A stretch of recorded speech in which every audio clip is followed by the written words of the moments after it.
All right, good afternoon. Thank you, Commissioner Sankey. Appreciate everybody being here today, and thinking maybe I got y'all in a vulnerable position being day 3 and being the last one to speak to y'all today. So I got you right where I want you.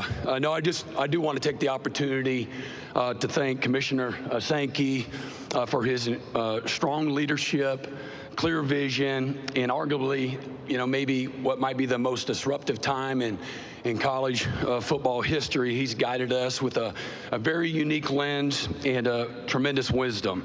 And I would also be remiss if I didn't mention and thank William King, his co-chairman. He's been a great help to all of us head coaches over the last couple of years and helping us navigate a lot of choppy waters.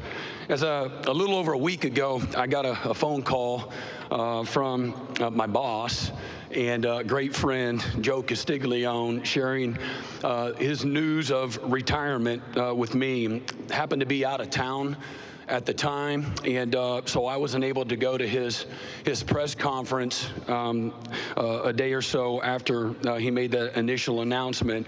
And so as I begin today, I'd like to just publicly both congratulate and thank Joe and his lovely wife, Kristen, for 28 years of impeccable leadership that he's provided so many, the love, the passion, the sacrifice, and the dedication to the entire University of Oklahoma community and the city of Norman.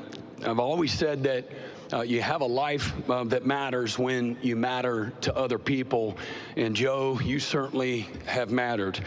You truly have impacted and enriched countless thousands of lives over a broad spectrum over the last 3 decades. And that's truly what matters. That's what we all aspire to do, is to impact other people, and he certainly has done that. And he's also helped, as we know, many athletic programs to unprecedented historical success over, again, every sport that you can imagine. And he's done it all with maintaining a moral compass, pure motives, and a genuine love and appreciation for people. Joe's had a Hall of Fame career. I think that goes without saying. He's in several Hall of Fames already today. But I believe that has happened and transpired because of his unwavering commitment and dedication to winning at the highest level, but doing it the right way. And he's also probably, maybe his why, I don't want to speak for him, but far beyond supporting the coaches and all the sports that he's helped lead over decades, he's also his focus has been on equipping and empowering student athletes through their athletic journey, and never losing sight, in my opinion, of him keeping the main thing the main thing. So a big salute and gratitude to Joe and Kristen. We truly do love and appreciate you in every way. Look forward to seeing you soon. I'm excited to be here. And for all of us, I think everybody in here, I don't want to speak for everyone, but that are truly in love and grateful for the great game of football. I think it's the greatest game on the planet. And we're 45 days from kickoff. And like y'all don't already know that. And but I'm thankful in every way you can imagine to be the head football coach at the University of Oklahoma, and a head coach in the best, in my opinion, top to bottom conference in all of college football. And it's, as we know, there's a landscape that is constantly changing, and the challenges that are a byproduct of that. I'm also blessed to be supported by a strong board of regents led by Anita Holloway and co-chairman Rick Nagel. Their leadership, along with our chairman of football, Randall Stevenson, and who I believe is the best president in all of college football, Joe Harris. The tireless collective work and collaboration have put our program in an incredibly strong position as we progress towards a new modernized version of college football as we know it. In my opinion, there's not a better profession on this planet or a more influential profession than being a football coach. I'm a living, breathing testament, an example of how a locker room can save and transform and change the trajectory of a young man's life. I believe the game has never been better. or more important than it is today. The life lessons learned through the locker room, are all well known. But perhaps the greatest lesson, in my opinion, is in a world that will divide, the game of football is something that unifies. And so I'm just blessed beyond measure to be a small part of that and being impacted in every way. I brought three guys with me today. If you don't know them yet, you'll learn about the three players that have come with us. All three exemplify everything good about college football in our program. These are guys that are highly competitive in the classroom. They lead from a place of passion and a love for the game, and I believe they have elite leadership as well. All three of the young men will be incredibly important parts of our success this fall, and are indicative of the type of young men that we have in our locker room. All three were to some degree afterthoughts or undervalued, under-recruited players. And I love that about the game. I've been an underdog my whole life, and I love pulling for guys like this, but they also are reflective of what the game of football at this level is all about. It's about development in every part of their life. And R. Mason Thomas, a defensive end that we have, a senior from Cardinal Gibbons High School down in Fort Lauderdale, Florida. And Robert Spears Jennings, a safety from Broken Arrow High School. These guys are two of the 13 players on our current roster that are entering their fourth-year part of all of our first recruiting class. And when R. Mason showed up, he was 212 pounds soaking wet, and now he's over 250 pounds. He's one of the most fiercest and explosive pass rushers in all of college football. He's all SEC a year ago, had 9 sacks, and all of his best days are in front of him. But he, along with the other two guys that I'm going to introduce, are also these are guys that are highly invested in our locker room. They lead from the front. These are guys that, are unbreakable in every possible way, and just really proud to have these guys represented today. Robert Spears Jennings, he played both ways coming out of high school, moves to safety as a freshman. Didn't play a whole lot like a lot of young players and need to transition and learn and grow. But he's become one of the fiercest, fastest, most explosive, instinctive safeties in all of the country. He was second on our team last year in tackles with 66, forced 4 fumbles, which I think is one of the tops in the country. Be a December grad along with R. Mason as well, and also RJ was an all-academic, all-SEC performer as well. Just chasing excellence is what he's always represented. And then John Mateer. As I've said a few times already here today, just tremendous capacity. Every day John is wide open. He's a guy that deeply cares. He's a guy, along with the other two players that are part of the 2025 version of the Oklahoma Sooners, and turned down more money to go elsewhere because of the belief and the vision of the program. Certainly a connection to Coach Arbuckle, but this is a guy that wants to win at the highest level. He's a connector. He's a guy that leads from the front.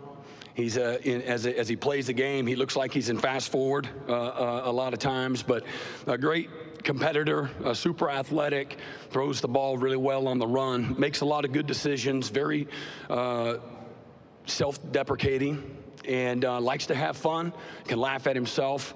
He handles those tough moments. They're a part of every day. You go to the practice field and going against the type of guys he's going against every day, he's going to have some tough moments, and he handles it all.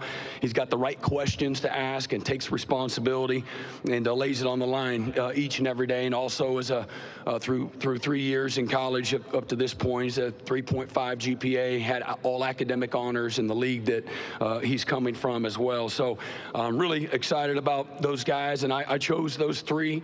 They have positioned themselves through a body of work to be heard and influence and impact their teammates in the simplest way. I've said that the most important thing that every player in the locker room should covet is the respect and the trust of their teammates, and they've certainly done exactly that. And they show up every day with something on the line, and that's what I love about these guys. Y'all going to enjoy them as you get a chance to interview them here today. today. We've had a lot of changes since January. Probably, I'm sure that most coaches stood up here and talked about a lot of changes. That's the environment that we're in today, between portal, recruiting, new coaches, a new offense, a new GM structure. But we've also had tremendous retention, which foundationally for me is what it's all about. The continuity, guys are returning with experience and are highly invested in the locker room, and they're attracted to the vision of the program. That's incredibly important to me. But no doubt, we've improved our roster, and again, I believe that we've created a better overall staff with the additions that we've brought in. But top to bottom, we've made great gains in the weight room with building more mass, improving our strength at the point of attack. We needed to do that. We had a lot of freshmen that played a year ago in our bowl game, and our top 48 players on offense and defense and the two deep.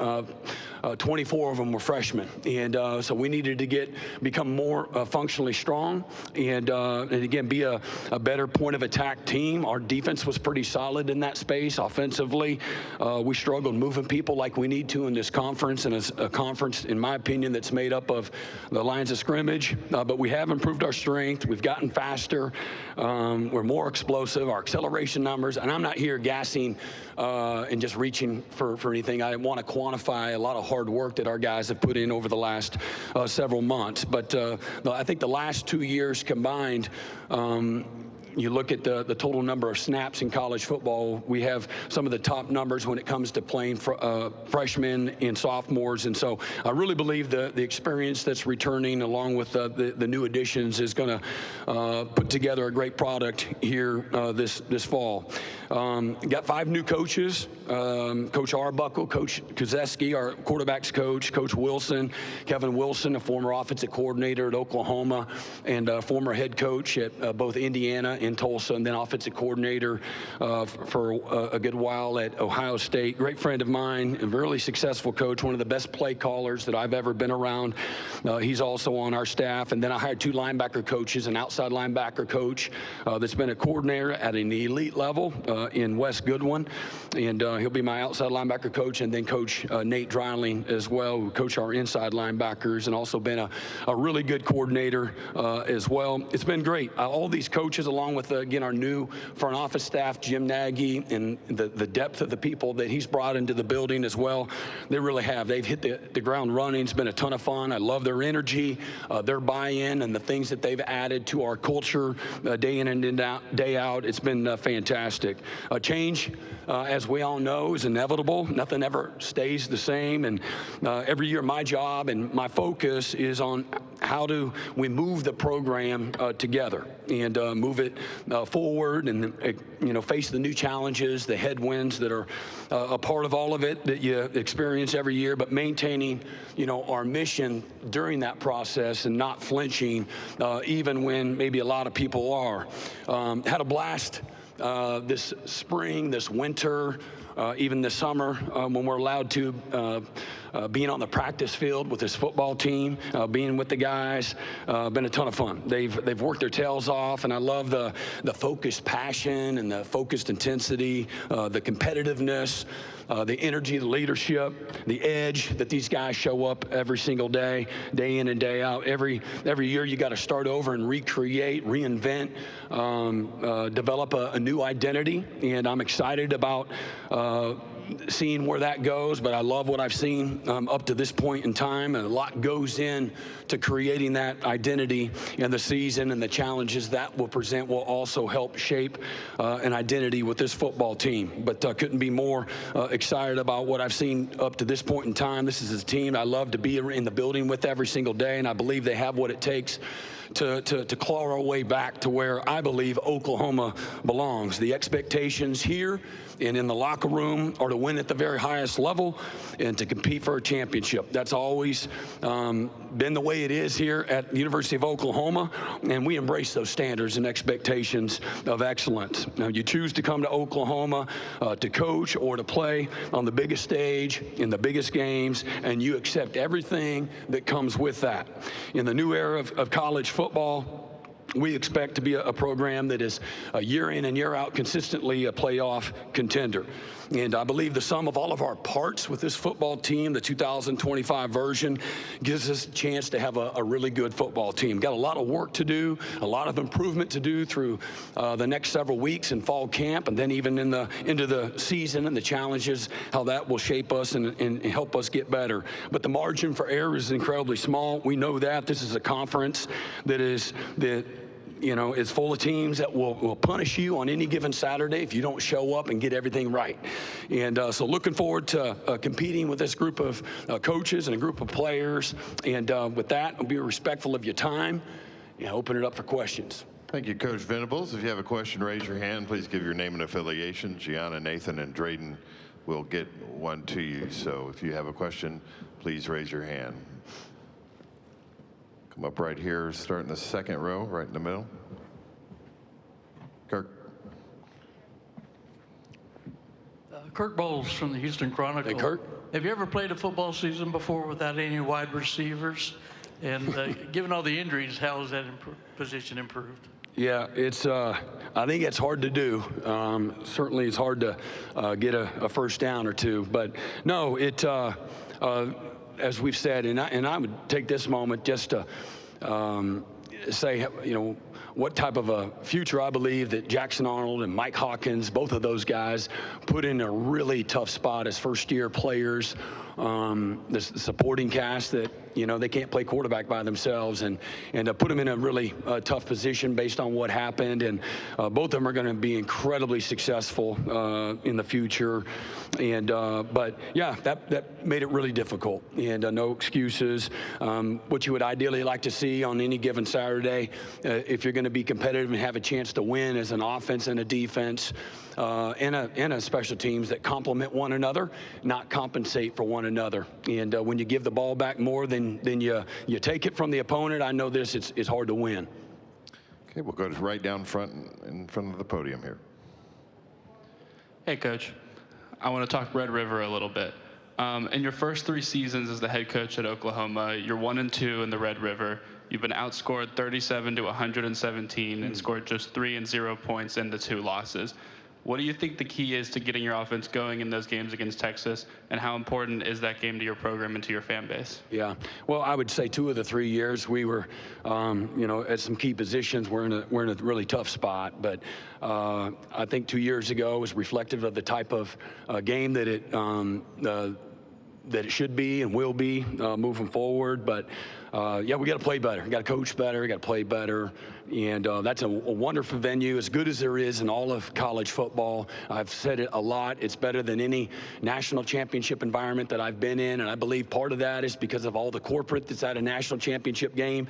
You're looking at 30+% maybe corporate that aren't really invested. And there's not a heartbeat in that stadium in the Cotton Bowl that's not heavily invested with a little bit of hate in their heart. So we'll get back on track. Look forward to that opportunity in October when it gets here. You bet. We're going to go over to our left-hand side, about the 3rd row over here to our left. Hey, Coach. Chris Phillips, SEC Unfiltered. The improvements you guys have made on the defensive side of the ball have been well documented since you got to Norman. Outside of just the obvious, which is the personnel upgrades, what do you feel like you've done from a cultural standpoint and just a mindset change that has led to getting dominant defense back in Norman? Yeah, I think that, great question. I think it goes without saying that we had a lot of guys that were scarred up, guys that were still here.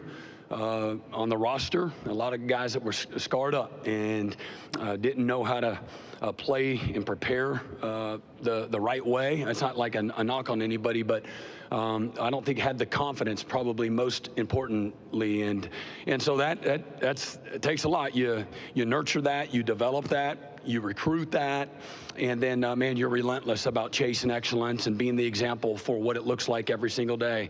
You got to be a therapist, you got to be a coach, you got to be a teacher, you got to be a motivator, and I love that. I love building things. I like building things that are to last, and so we literally started from the ground up. And this, again, will be the first year that we've had guys that are in our program for 4 years, 6 players on defense. This will be year 4 for them. And I expect them, the more you play, the better you get. That's a developmental game.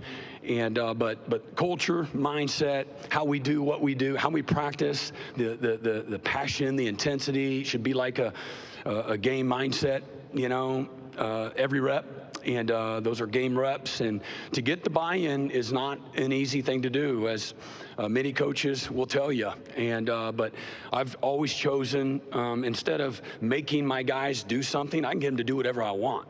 And but I want to inspire and to motivate and challenge. And that's how we've created the buy-in, you know, with our players, to get our guys excited to go dominate practice, dominate the minutia, dominate the meeting room, and to play at a really, really high elite level. So that's been fun to see the change. We're not anywhere close to where we want to be and where we're going to be, but we're moving in the right direction. I'm proud of all of the work that's gone into it from both the players and the coaches. Coach, we'll go in the center aisle about 3/4 of the way back on this near aisle. Drew. Yes, Drew DeArmond, WCZN Radio, Huntsville, Alabama coach. Of course, we know Jim Naggie very well in our state. He was the director of the Reese's Senior Bowl, big-time scouting background, Super Bowl champion. Talk about the relationship you two have, and how did that kind of come about to add him to your organization to try to take this program back to an elite level? Yeah, love Jim Naggie, love his staff. Always been a longtime fan. Our paths crossed many, many years ago at a couple of different spots. And he's first class. He's been really good for a long time at the highest level of football. He's got a great football mind. He's a tremendous human being. He's been a great partner in our collaboration to make us more efficient and make us right. And so that's been a lot of fun to watch that. We're literally just kind of starting the root system. He hired his last few guys just several weeks ago, went through our very first cycle that was halfway done when he jumped in. And so I think you'll really see the fruits of the labor of, you know, the vision of, you know, what we want to do and what we want to become through that space over the next couple of cycles recruiting. But they love it. What I love about Jim and his staff is they're really passionate about what they do. And they care about people. And they love building things, and they work well together. They've got those types of skills, and so it's been fun so far. Coach, we're going to go all the way in the very back to our right, the back right section. Brandon Drum, OU Insider.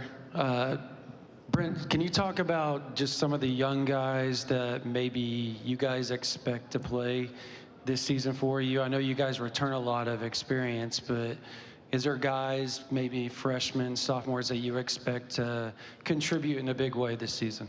Yeah, up front on offensive line, I would say a couple of the guys. You'll see a lot of Eddie Pierre-Louis, who didn't get to campus until last summer. And I think you'll see UK Daniel Akinkume. I think you'll see Mike Fasusi, Ryan Fogier, a couple of freshmen offensive linemen that are mature beyond their years, mentally and physically. And then on the defensive side of the ball, I would think a few names that you may or may not know. Danny Okoye, pound for pound, might be the best athlete on our football team. I think Reggie Powers is also somebody that's got great position flexibility and play a lot of different positions for us. Cortland Gilroy is a young man from Houston that showed up on campus, a corner that loves to compete. That's probably his best quality and trait. He's long, he's super athletic, but he loves to compete, and he shows up every day. He's a dog and plays with tremendous effort, lets you coach him hard. So I love that about Cortland. And thinking out loud here inside, I think you'll see a lot more of David Stone as well. Trent Wilson has had a really nice transition from high school as well. And then man Omarion Robinson is a guy that got here in January that has tremendous range, great instincts, natural safety as well. Those are the names that jump out at me right away, but the test of the season will tell. We're going to go over to our left-hand side, over here about 4 rows on the left. Hey, Coach, Bruce Marshall at WHBQ Memphis. Quick question about the bowl game against Navy. You had the unique challenge to face them. and you did a better job than most teams slowing down that very unique wing T sort of offense they had. My question is, having seen that, first of all, what was it like preparing for Navy? And two, I mean, you got a quarterback. I saw Mateer run great with Washington State last year.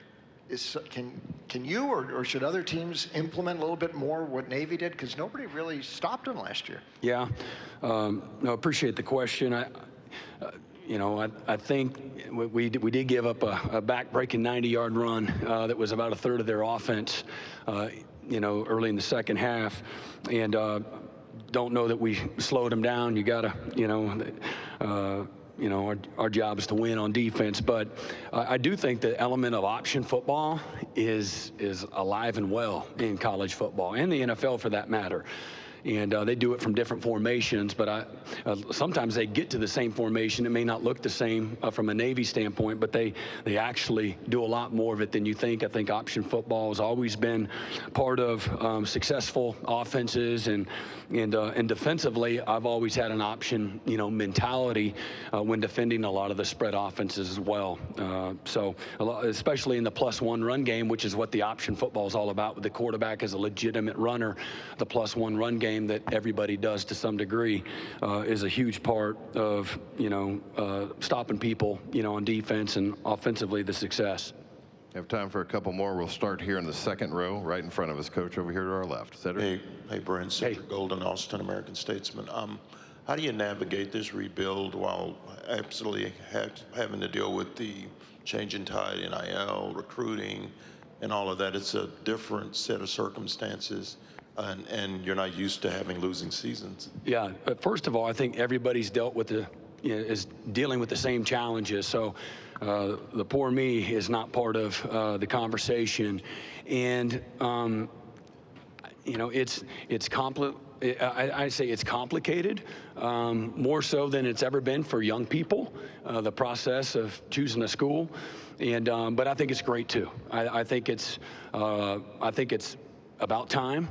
And we've got to do a good job from a leadership position of helping, whether that's, program by program or us in a leadership position holistically in college football, helping these young people be good stewards of this space and continue to keep the main thing, to, again, holistically develop these young people, to help them maximize the small window that, that's there in college to develop, to play the game as long as they can play it, but be prepared for, life beyond, the football field, because that day's coming when they got to hang the cleats up. And that's our responsibility, is to be able to help manage all of it. But listen, there's always been change in college football, decade after decade after decade. Is this a lot? Yeah, no question. But do I believe in our leadership? I do. And we're going to put structures in place that helps, help us all navigate this in, the right kind of way. But the structures aren't any good if people, go beyond those structures. And so that's what it's going to take. Otherwise, there's going to be a lot of other carnage in college football and in college in general, in college sports, if leadership doesn't have full buy-in on trying to move the game together and progress it the right way. Coach, we'll take one final question back towards the TV set, right in the very back. Jerry, I'm for the third AL.com. Coach, you guys took Auburn the distance last year. What do you remember most about that game? Well, I mean, as we know, it's one of the more difficult venues to go and play. I think Mike Hawkins, that was his first career road start. I don't think anybody's ever done that in SEC history, come out with a win. I think the guts and the toughness from Mike Hawkins, our ability to overcome a lot of self-inflicted mistakes, penalties, etc., drops, and then the ebbs and flows of the game of football, man. The dramatic comeback, the two-point conversion, the critical stops, going on the road, the fight, the guts, the toughness that our players exemplified. I've seen many teams that are on the wrong side of that in that scenario, being down at one point, I believe, to start the fourth quarter by 11 on the road. So had a bunch of babies out there making plays and find a way to get a win. Coach Venables, thank you for your time this afternoon. Appreciate it. Boomer Sooner.